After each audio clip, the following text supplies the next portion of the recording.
Today we're talking about the essentials of what you need when you're potting. So remember, it's all in the prep.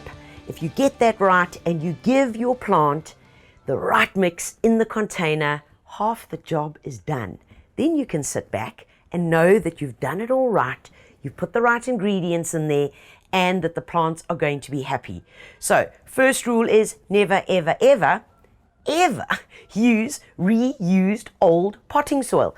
It's so simple. You know, from that dead plant that you had, like the chrysanthemum in, that was hanging about, and you decided, oh look, I'm going to recycle that potting soil. No, rather take that and throw that on your compost heap, because then it can just get added to it and it can actually get more essential nutrition inside it.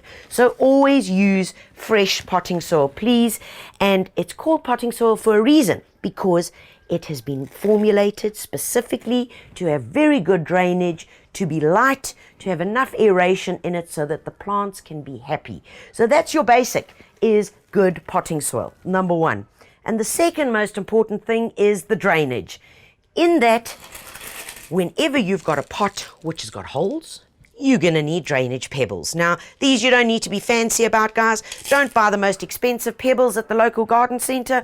Rather just get the cheapest. Make sure that they are quite a good size, so anything from 7 mils up, and that you use as a layer in the bottom of the pot to help percolation. What it also stops is when you pick up the pot, that it stops the potting soil from dribbling out the base, out that drainage hole, and then you have little Hansel and Gretel trails all over.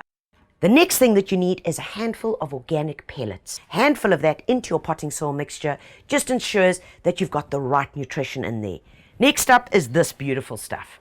Now, guys, don't even try and skip this step, because it is so essential. We know this. If you follow the program, you'll know that this is palm peat, and it's the outside of the coconut. It comes in a block, and what we've done here is we've broken it down by adding water. I always have a tray like this just hanging around in my potting shed, so when I need to pot something up, it's not a whole schlep of having to add the block into water, break it down. It's ready to go, and this can stay here for months, in fact years on end. And if it dries out, you just add some water to it. But the important part about this is that it's lightweight. Look there, it holds the moisture, which is really important, especially for when you're at work. It's a really hot day and your plants need some water, because the biggest stress in container gardening is plants drying out. Okay, next up, what we're going to need, and especially for hanging baskets, smaller containers, is this magic stuff here. Look at that.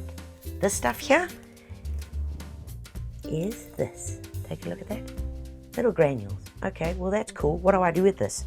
Well, you add this into your dry potting mix.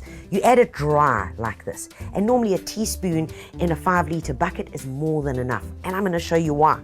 For purposes of demonstration, check this out. It's magic. Look here, look here. Add the water, because this is like you would be watering your container. Okay, you'd be watering it. Okay, and where's the water going to go to? Well, these magic little crystals. Watch what's happening. Watch. Give it another 4 seconds. 4, 3, 2, 1. And what are we ending up with? Oh, look at it. All the water has been absorbed into these little granules, and the water sits in here.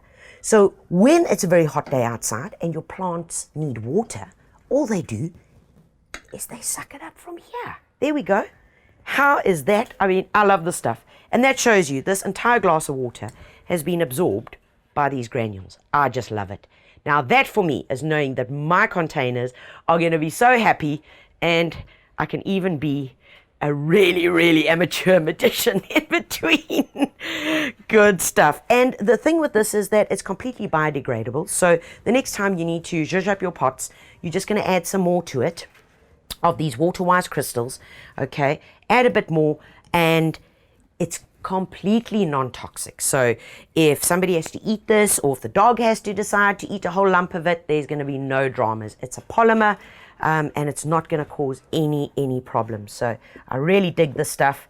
Try and get hold of it and add it to your potting soil mixture. The next thing that you need to add is some of this stuff here, and all that this is a major carbon element. So this is like having a bag of compost in a little granule like that. It's packed full of good carbon, which is so important to add nutrition, and what it does is it makes the other nutrients more readily available. It also helps with drainage, it helps with porosity, and this is the essential element that needs to get added. A couple of teaspoons of this into your potting soil mix will make the world of difference. And once you've mixed this all together, you are going to have the best pimped potting soil in the world. And finally, like all good gardens and all plants, just like us, we need food. So we've already put the organic pellets inside our mixture. Now, once they've settled in and started going, use a liquid plant food that you can just dilute into water, into your watering can. So as you're giving them a water, so you're feeding them as well. Make life simple. And that, my friends, is the basic of great container mixtures.